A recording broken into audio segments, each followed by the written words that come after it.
My mother-in-law compared my imperfect pregnancy to my sister-in-law's perfect pregnancy throughout all 9 months. After the baby was born, both my sister-in-law and my husband cut off contact with my mother-in-law. My husband and I have been married for over 2 years, and we've been together for 7. He is amazing, literally the man of my dreams, and we have a wonderful life together. My parents and my entire family adore him. I'm Mexican, and I have a very large family. Fortunately, I've never heard anyone in my family say anything negative about him. He is a true gentleman, and that was what made me fall in love with him from the start. We are the perfect couple and rarely argue, except when it comes to his mother. My mother-in-law is, to put it mildly, a nightmare. My husband's family is much smaller than mine. Besides his parents, he has a sister who got married last year. His parents are conservative Christians from a small town, and his mother is so overbearing that it crosses all boundaries. She loves controlling everything and insists that the family must always gather for holidays. If we don't comply with her demands, she throws fits. When I first met my husband's family, I immediately got along well with his father. He was calm and kind. His sister, who had been away at college in another state and only returned home 2 years ago, treats me like her own sister. But with his mother, things were complicated. She would say incredibly sexist things to me. For example, when they asked about my job, I told them I was a marine biologist working on marine conservation. My father-in-law said that was wonderful and looked genuinely pleased. My mother-in-law, however, frowned and said nothing. I ignored it, thinking it wasn't a big deal. Later, though, my father-in-law called my husband and told him that his mother wanted him to break up with me. According to my father-in-law, she said I wasn't good enough for her son. Her argument was that I didn't behave the way a woman should because I had a job. I love my job and being a scientist. My husband has never once suggested that he wants me to be a housewife or to choose a stereotypically feminine profession. If that were the case, we wouldn't be together. But in his mother's opinion, that's exactly what he needed. She complained that with my well-paying job, I might never become a housewife after marriage, and he should find someone better. My husband firmly told his father to let his mother know that who he chose as his wife was none of her business. I appreciated that my husband stood up for me. It reassured me that I had made the right choice. That's why I didn't walk away from the relationship after learning what his mother thought of me. Unfortunately, the more serious our relationship became, the worse my mother-in-law treated me, despite my husband's efforts to protect me. At first, it was just snide remarks when we were alone. She would find ways to slip her opinions into conversations, saying that a good wife should be a homemaker, take care of the house, and wait for her husband to come home from work. She also told me several times that I didn't look like the kind of woman her son should have brought home, that I wasn't feminine enough to bear children. At first, I didn't take her words seriously, thinking she was joking. But when she repeated them over and over, I realized she meant it. Her mindset shocked me. One evening, after she insisted we come over for dinner, she started talking about how much she missed the times when women dedicated themselves solely to family while men provided for them. My husband, always quick-witted, pointed out that the world had changed and that he was lucky to have a partner like me. We both earned good money and shared household responsibilities. My mother-in-law disapprovingly shook her head and started saying that women should act like women and men like men. I could tell she was trying to sound moderate, but I kept my composure. My father-in-law asked her to calm down, noting that this wasn't the time to discuss such things. But this only made her angrier because he didn't take her side. She insisted she was just speaking the truth and wanted the best for her son, then gave me a pointed look. I had heard enough. I quietly stood up from the table and asked my husband to take me home. He agreed without hesitation, giving his mother a disappointed look as we left. Later, my father-in-law called to smooth things over, but I firmly told him that his wife had no right to decide whom her son should marry, and that she needed to stop making condescending remarks about my job. He agreed and apologized for her behavior, but I didn't accept it. My husband also made it clear that unless his mother apologized herself, he would no longer visit her. Perhaps the threat scared her, because she eventually apologized to me. I asked her not to bring up the topic again, and she agreed. I managed to let it go. But unfortunately, snakes don't change their skin so easily. A few months later, when my husband and I had just started living together, before our wedding, I had to leave for a research expedition for several weeks. When she found out, she called me and asked who would take care of the house and her son in my absence. I was baffled by her question and put her on speakerphone so my husband, who was driving at the time, could hear it too. I asked her what she meant, and she started saying that since I was now living with her son, it was time for me to stop acting so immature. She went on, insisting that I shouldn't be going on these expeditions, and that I should try harder to be a good homemaker for her son. My husband got angry and responded that he was completely self-sufficient, and that we didn't need anyone to take care of him. After all, we were equal partners who shared responsibilities. This upset her, and she declared that we couldn't get married because I didn't know how to be a proper wife. My husband told her to stay out of our business and ended the call. When my husband proposed, my mother-in-law was furious. What angered her even more was that we were planning a small wedding. Since I have a large family, inviting everyone would have been too expensive, especially since we were also preparing to move into our own place. So, I decided to invite only close relatives and celebrate with the rest of the family later. However, my mother-in-law started arguing with my husband, insisting that she wanted to invite all of her friends, whom she hadn't seen in a long time, claiming that our wedding was the perfect occasion for it. When my husband asked if she would be paying for the food for her guests if we agreed to invite them, she was offended and said he should be ashamed of asking such a question. After all, we both had good incomes.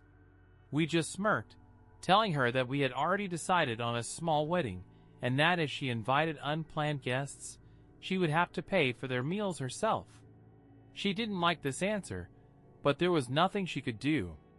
At the wedding, she loudly complained about everything and made it clear that she hated my wedding dress. I ignored her comments and pretended she didn't exist because I didn't want to let her ruin my special day with her toxic remarks. My sister-in-law did her best to shield me from her and kept her away from me for the rest of the evening. Last year, in mid-April, we found out that I was pregnant. It was wonderful news since we had been trying for a while. We decided to wait until the 9th week to share the news with close friends and family. My mother-in-law was extremely upset that she wasn't the first to know. She called me to say that, as my husband's mother, she had every right to be informed before anyone else and expressed her disappointment in me. I told her that we wanted to wait before making such an important announcement, and that if she wanted to complain, she could call my husband because I had no time for another one of her lectures on what a good woman should be. Just a month after I announced my pregnancy, my sister-in-law shared that she was pregnant too. We were shocked but thrilled. This meant there would be another baby in the family. My sister-in-law wasn't married yet, but she had been with her boyfriend for a long time. I knew my mother-in-law would make a big deal out of this because of her prejudices against pregnancy before marriage. As expected, she did, but my husband stood by his sister, and eventually my mother-in-law accepted the situation. My father-in-law was deeply moved and happy that he would have 2 grandchildren at once. My sister-in-law and I started spending more time together as we both experienced this unique journey of pregnancy. We supported each other, shared advice, and shopped for baby essentials together while setting up the nurseries. During this time, my mother-in-law constantly compared my pregnancy to my sister-in-law's. as if it were some kind of competition. She would say that my sister-in-law was obviously better prepared for motherhood because she had always been a housewife, unlike me. She made snide remarks, such as pointing out that if I complained about morning sickness, she would say, "Well, your sister-in-law doesn't have that problem, which means her body is better suited for carrying a child." Although I tried to ignore her, her comments still got under my skin, and my sister-in-law didn't like them either. When it was time for our gender reveal party, I asked my sister-in-law to find out my baby's gender from the doctor and prepare an envelope with the result. I did the same for her gender reveal party. My mother-in-law was furious when she found out and threw a tantrum. She came to our house, screaming that I was trying to take her grandchild away from her by not letting her organize the event. She demanded that my husband put me in my place so she could be more involved in my pregnancy. My husband didn't like her tone, especially since her yelling had already given me a headache, so he told her to leave. Otherwise, she would be completely cut off from our child's life. As usual, she made a scene, crying and insisting that she only wanted the best for her grandchild. But eventually she left. Later, we got calls from my father-in-law and sister-in-law, who were both concerned about her behavior, so we had to explain what had happened. My sister-in-law was shocked by her mother's actions, and told me to rest as much as possible because she knew how upsetting this had been for me. At Christmas, my husband told his mother that we wouldn't be visiting because I couldn't travel long distances. She was furious, accusing him of trying to distance himself from his family. When he refused to listen to her complaints, she hung up on him. We thought she had finally understood and would stop bothering us. To our surprise, a week later, she sent my husband a message demanding that we come to her house precisely at 4 p.m. My husband reminded her of our previous conversation, where he had clearly stated that we would not be coming. Then she called, yelling that he had no right to avoid his family like this. She asked if I was the one convincing him not to go. He told her it was our mutual decision, and she started shouting again, saying that he needed to control his woman. That was when I fully realized just how controlling and toxic she was becoming. I shared my concerns with my husband and sister-in-law. They both agreed that she was clearly crossing the line and promised to protect me. But everyone also agreed that their mother was exhausting everyone. When it was time for me to give birth, we didn't have a chance to notify anyone because I went into premature labor at 33 weeks, and our son was born at 34 weeks via emergency C-section. After making sure that both the baby and I were okay, my husband shared the news in the family group chat and informed my family as well. Everyone was overjoyed and sent us their congratulations. But of course, my mother-in-law threw yet another tantrum, this time because she wasn't informed the moment I went into labor. She bombarded us with messages, claiming that she should have been in the delivery room with me to witness her grandson's birth. It was absolutely ridiculous. I would never have allowed that. I didn't even bother responding to her delusional demands because I was too busy taking care of my newborn. When we announced our son's name, she called my husband in tears, complaining that the name sounded too Mexican and insisting that we choose something else. My husband told her that he loved our son's name, but she suggested making it his middle name and picking something different as his first name. Obviously, we didn't listen to her, and she kept complaining. When it came time for her to meet her grandson, she insisted on calling him by a completely different name, which caught us off guard. She tried to justify it, saying it would be her special name for him. My husband firmly told her to stop. She was also irritated by the fact that I was breastfeeding because it meant I had to take the baby away from her. She repeatedly insisted that I should switch to formula so she could spend more time with him. My mother, who was present, calmly explained that newborns need breast milk, but my mother-in-law kept arguing, claiming it was unfair. As you can imagine, Her constant criticism and obsessive need for control became increasingly unbearable and obvious to everyone around us. The final straw came when she invited me to lunch, saying she wanted to discuss something important. I tried to cancel several times, but she kept begging me to come, insisting that it was crucial. When I finally arrived, she greeted me warmly, and we sat down to order. I asked her what she wanted to talk about, and at that moment, she asked me if I had thought about who would be our son's godmother. Hearing that, I pressed my lips together because I already knew she wouldn't like my answer. I calmly explained that my sister-in-law and I had talked about it and decided to be godmothers to each other's children. Right there in the middle of the restaurant, my mother-in-law burst into tears, screaming about how I could do this to her.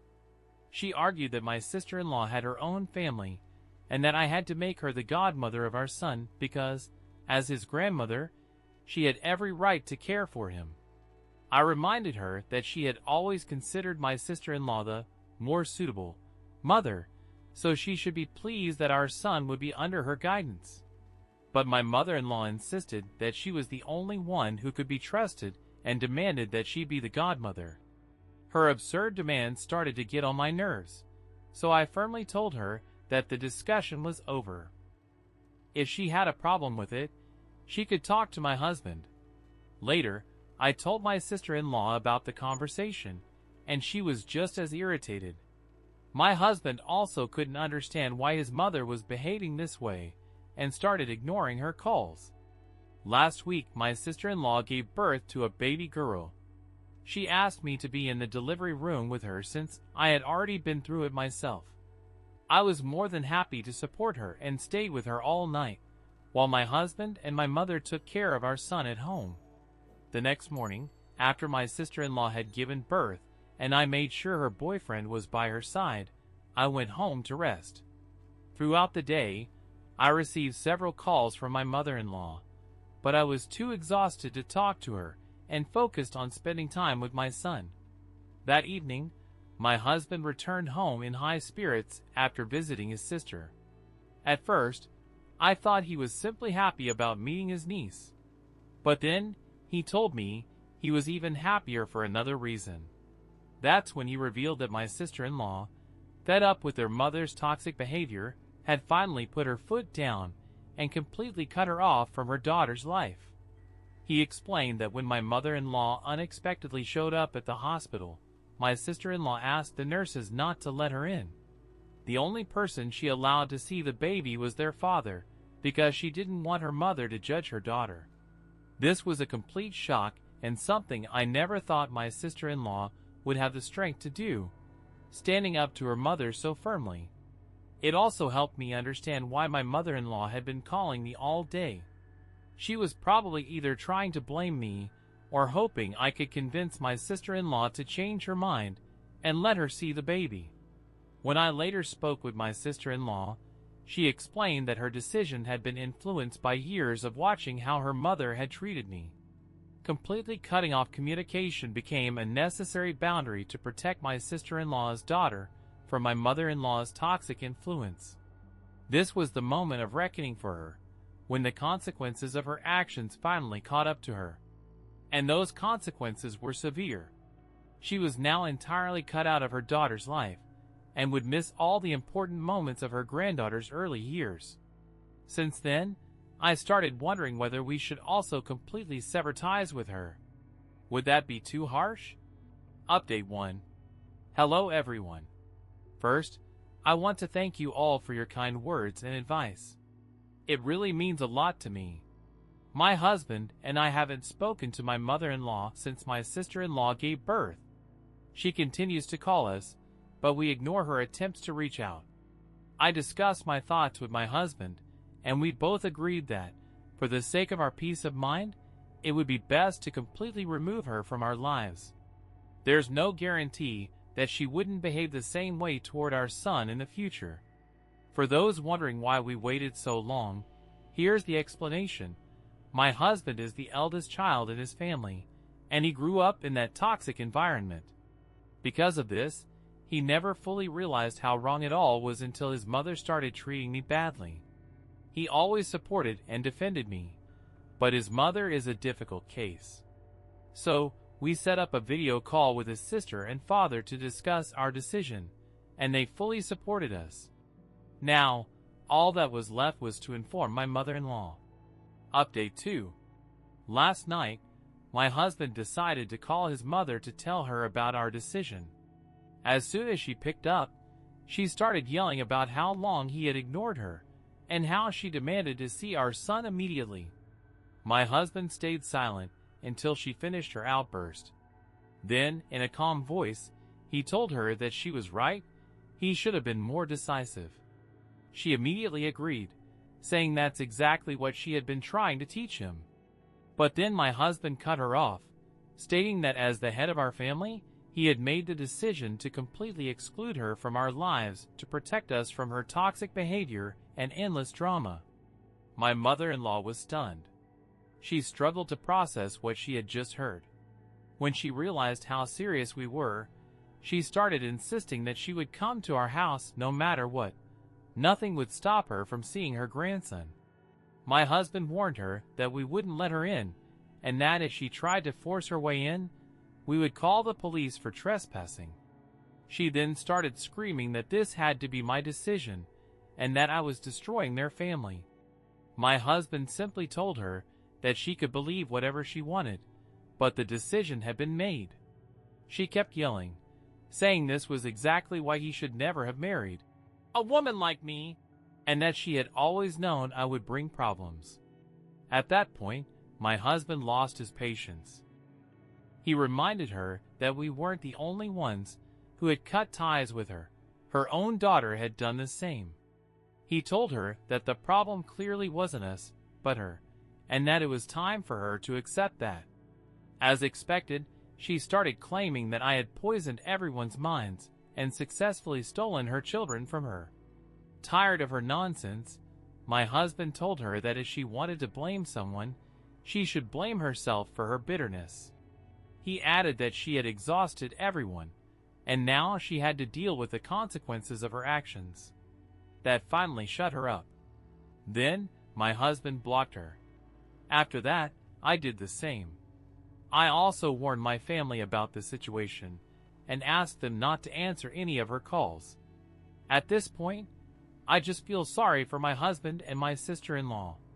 It's sad that they don't have a supportive mother, but I'm relieved that I will never have to deal with that woman again. Update 3. It has been 2 months since my last update, and I'm happy to report that everything is going well with our son. My sister-in-law and I remain close, and we meet up regularly so our children can play together. It's heartwarming to watch them bond, and I hope they grow up to be best friends. Another great piece of news: my sister-in-law is finally marrying her child's father, just as we expected. Now, the main update. We still haven't had any contact with my mother-in-law. For those concerned about our safety, don't worry. We have security cameras all around our home, and we changed the locks, so she has no way of bothering us. I doubt she would attempt a public confrontation, as many people now know why we cut her off. She should be embarrassed. After we went no contact, she tried to convince my father-in-law to talk to us. But he refused and told her that he was tired of her behavior too. I think that moment might have finally made her reflect on things. A few weeks later, she asked my father-in-law to pass along a message, saying that she regrets everything she did. But honestly, I highly doubt her apology is sincere. That's why we still aren't speaking to her. So what do you all think of this whole situation? Personally, I don't fully understand why my sister-in-law cut ties with her mother. After all, their mother never did anything directly to her, or at least, nothing was mentioned in the story.